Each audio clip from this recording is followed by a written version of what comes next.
Veja só o sistema que eu montei aqui para fazer a oxigenação da água aqui, que eu vou colocar uns peixes.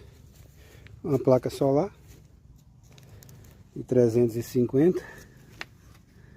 Aqui tem um controlador. Tá dando aí 14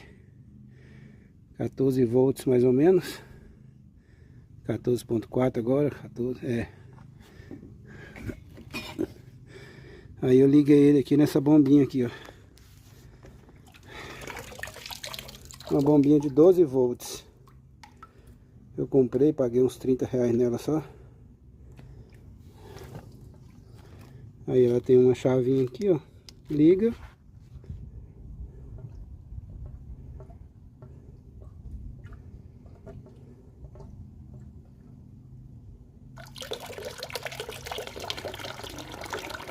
Enquanto tiver sol,